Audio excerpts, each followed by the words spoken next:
ये जो पोएम है एंटरप्राइज, नज़म एज़िकल की बेस्ट पोएम्स में से एक है, क्योंकि इसमें बहुत फ़िलॉसफी है और ये एक मेटाफोरिकल जर्नी है जहाँ पे कुछ बहुत ही एक्साइटमेंट से भरे हुए लोग जो हैं किसी पिलग्रिमेज पे जा रहे हैं।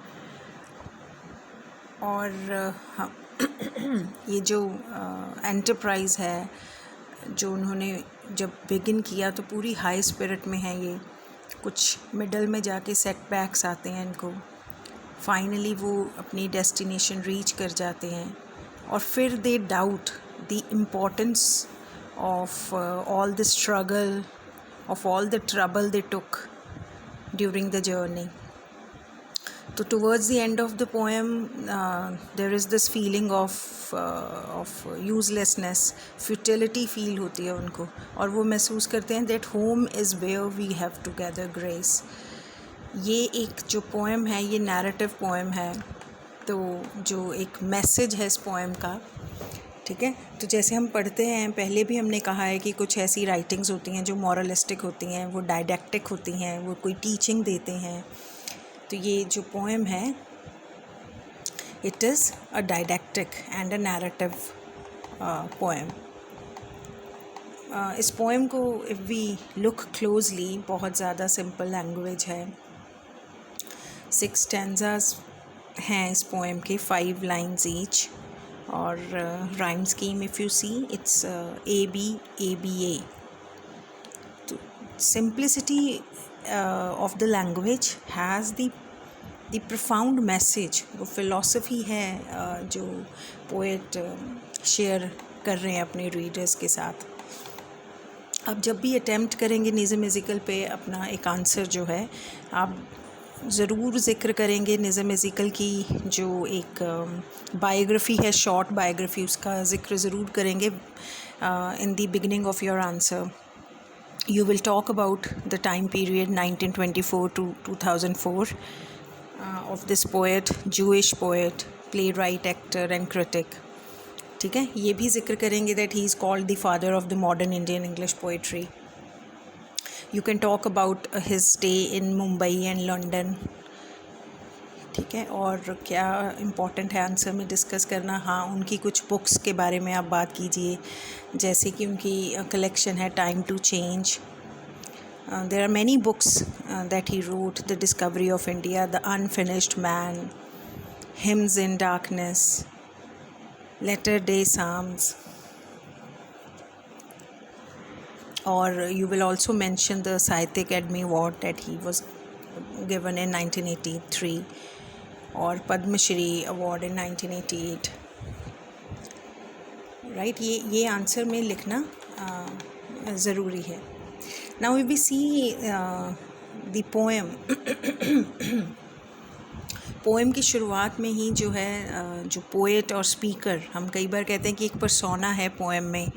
नाउ वी बिलीव कि जो पोएट हैं वो ही इस पोएम के स्पीकर हैं, जो कंफर्म करते हैं कि इस पूरी पोएम की जो थीम है वो एक जर्नी है, you know, the journey to a pilgrimage. और वो मानते हैं कि जो पोएट स्पीकर है कि ये बहुत ही नोबल और लोफ्टी एम है। सभी के सभी मेंबर्स जो इस ग्रुप के हैं वो एक्साइटेड हैं इस थॉट पे, इस एंटरप्राइज़ पे कि वो किसी पिलग्रिमेज पे दे आर गोइंग आउट। तो यहाँ पे जो एक्साइटमेंट है वो इस सेक्रेड एंटरप्राइज़ के लिए है। इसकी सोच ही उनको उनके माइंड में एक एलिवेशन लेके आती है कि वो ऐसा लगता है कि जितने भी बर्डन्स हैं लाइफ के वो सब हल्के हो गए हैं और दे फील लाइट। तो जो एक तो स्वभाव होता है, जो बेसिक नेचर है माइंड्स की, कि पीपल जो हैं जब वो बहुत ज़्यादा एक्साइटमेंट से भरे होते हैं तभी उनको कोई बर्डन महसूस नहीं होता। तो इसीलिए शायद बिगिनिंग में ही वो कहते हैं कि कोई चैलेंज अब इस टाइम पे उनको परेशान कर ही नहीं सकता। तभी ये लाइंस हैं पोएम में, exalting minds and making all the burdens light. Exalt का मतलब full of happiness and excitement है, और जैसे ही वो आ जाती है सारे बर्डन्स लाइट महसूस होने लगते हैं। फिर आगे पोएम में है कि the second stage explode but did not test the call. The sun beat down to match our rage. Poet ने इस पोएम में ना जर्नी को स्टेजेस में डिवाइड किया है। तो फर्स्ट स्टेज में यही है excitement, and then the second stage कुछ अलग है फर्स्ट से। और यहाँ पे उनको क्या फेस करना पड़ रहा है, हॉस्टिलिटी ऑफ नेचर, क्योंकि सन जो है वो यहाँ पे सिंबल है हॉस्टिलिटी ऑफ नेचर का, क्योंकि वो बहुत तेज़ी से चमक रहा है। वो जो एक्सप्रेशन है बीट डाउन, स्कॉर्चिंग हीट है सन की, और वो पिलग्रिम्स को फील हो रही है। और ऐसा लग रहा है कि जो सन है ना वो इन कंपैरिजन में है जो इन पिलग्रिम्स की इंटेंसिटी, स्पिरिट है, एक्साइटमेंट है, उसको मैच करने के लिए वो उतना ही ज़्यादा स्कॉर्चिंग हीट प्रोड्यूस कर रहा है। और सेकंड स्टेज पे पिलग्रिम्स जो हैं उनको बहुत ज़्यादा टफ़ मोमेंट्स आ रही हैं। ये जो वर्ड्स हैं ना सारे, rage, beat down, explode, explode show करता है कि वो सारे जो टफ़ मोमेंट्स ये फेस कर रहे हैं, और ये उनके लिए इनफ नहीं है। उनकी जो क्यूरियोसिटी है, ईगरनेस है, कीननेस है वहाँ जर्नी को कंप्लीट करने की। तो क्या बताना चाह रहे हैं यहाँ पे पोएट, कि जितना अभी चाहे नेचर बहुत ज़्यादा ऑब्स्टेकल्स, अड़चने पैदा करने की कोशिश कर रही है, लेकिन फिर भी वो सक्सीड नहीं कर पाई पिलग्रिम्स को उस तरीके से अपसेट करने में, ठीक है, क्योंकि वो उनकी जो एक्साइटमेंट है वो अभी कम नहीं हुई। तो हम ऐसे एक चीज़ और देख सकते हैं यहाँ पे कि जब यहाँ जो पोएट है ना वो फर्स्ट पर्सन प्रोनाउन प्लूरल जो है आवर को यूज़ करते हैं, उसी से हमें पता चलता है कि पोएट भी खुद हिस्सा है इस एंटरप्राइज़ का, ठीक है। When he says this when he uses this pronoun our, इस लाइन में यूज़ करते हैं ना, the sun beat down to match our rage।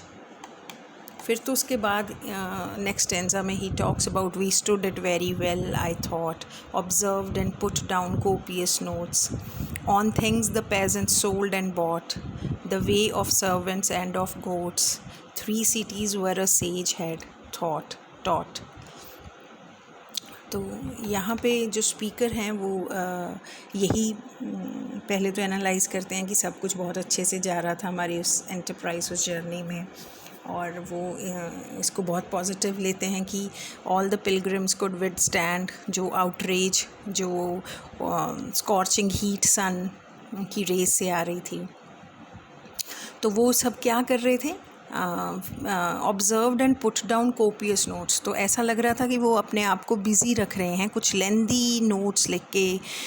किस चीज़ पे नोट्स लिख रहे थे कि क्या क्या चीज़ें हैं, पेजेंट्स जो फार्मर्स हैं, किसान हैं, वो क्या बेच रहे हैं, क्या ख़रीद रहे हैं, और जो कैसे वेज हैं स्नेक्स, गोट्स के, और वो क्या कर रहे हैं उस रास्ते में। 3 cities जो वो गुज़र के आए हैं उनको कैसे वहाँ पे उन्होंने कैसे एक सेज, एक ऋषि, एक हर्मिट को लेसन्स टीच करते हुए देखा।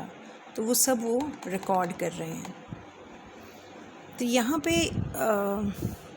हम इसको सिर्फ सरफेशियल लेवल पे ना देखें, तो यहाँ पे पोएट जो हैं वो कुछ सटायर का यूज़ भी कर रहे हैं, जो सेटरिकली डिस्क्रिप्शन है ना ये, कि हम उस जर्नी में कर क्या रहे थे, ठीक है।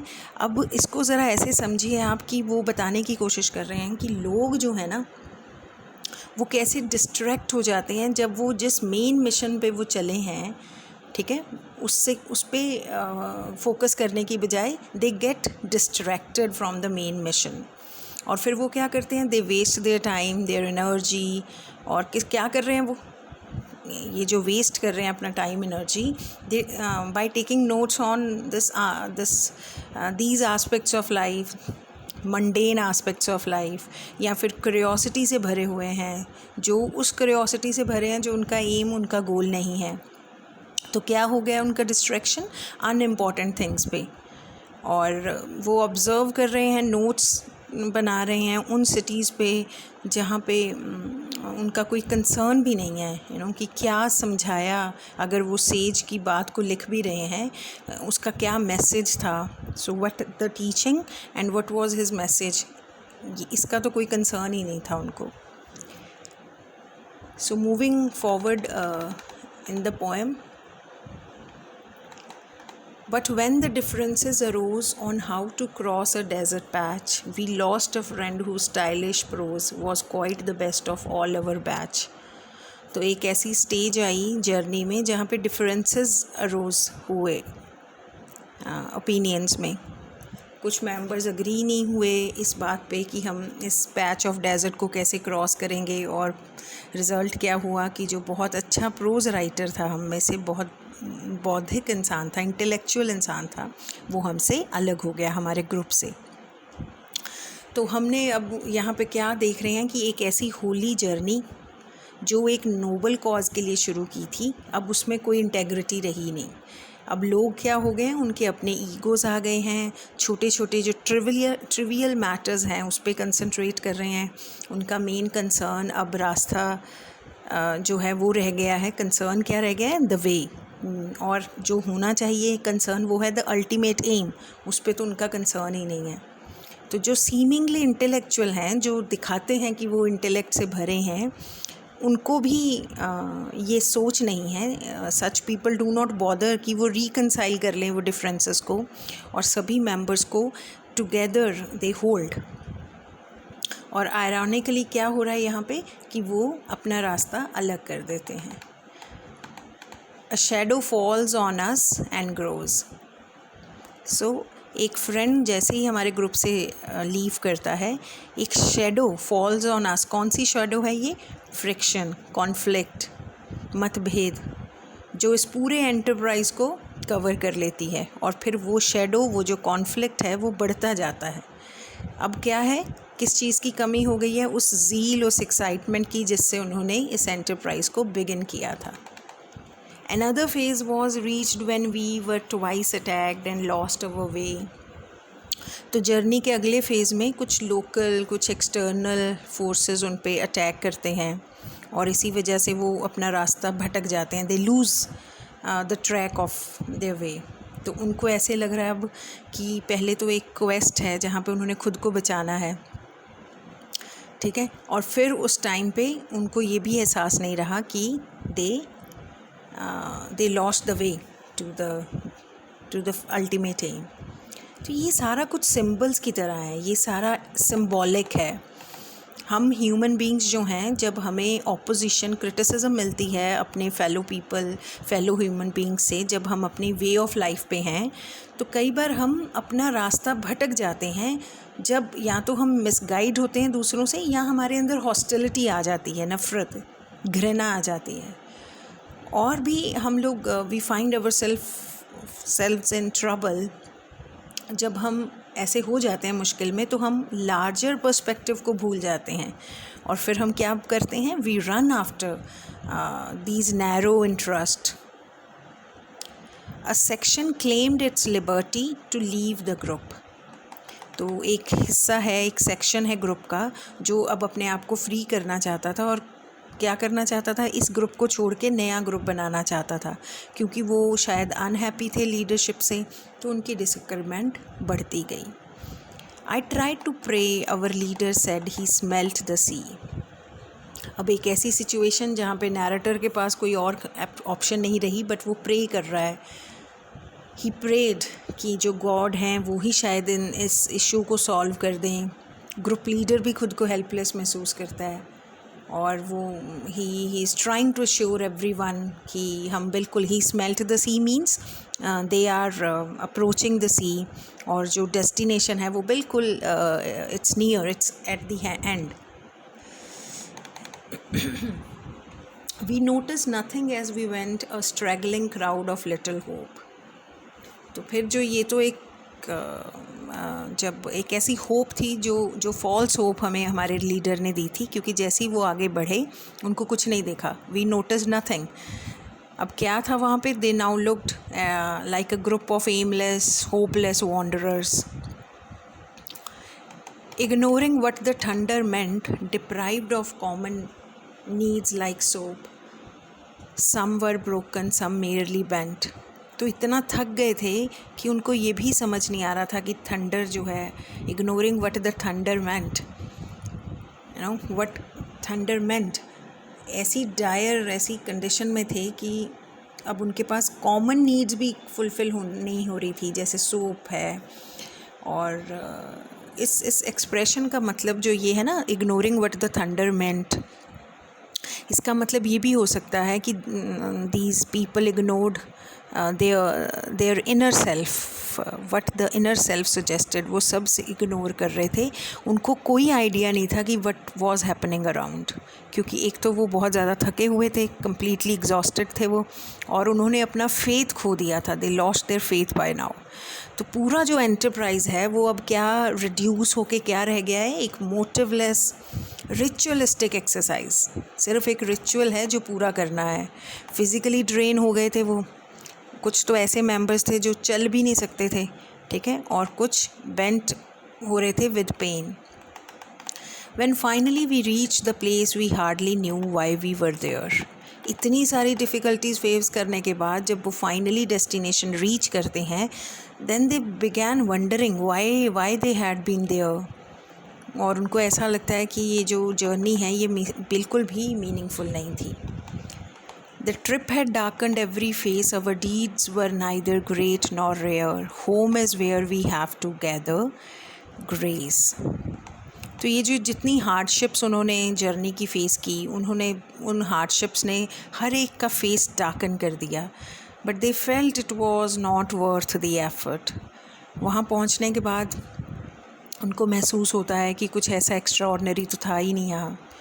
और बाकी ये भी बात है, बहुत सारे ग्रुप्स जो हैं वो पहले पहुँच गए थे वहाँ पे, सो ये कोई बहुत ही रेयर मूवमेंट तो रेयर अचीवमेंट नहीं थी उनकी। तो इसीलिए नैरेटर कंक्लूड करता है कि उनको तो घर पे ही रहना चाहिए था और वहीं पे अपने जो मेंबर्स हैं उन्हीं का लव और रिस्पेक्ट गैदर करना चाहिए था। So doing good to the mankind makes more sense, and it is a better way than going to a pilgrimage to gather God's grace. इस तरीके से वो अपनी ये जो पोएम है उसका कंक्लूजन करते हैं।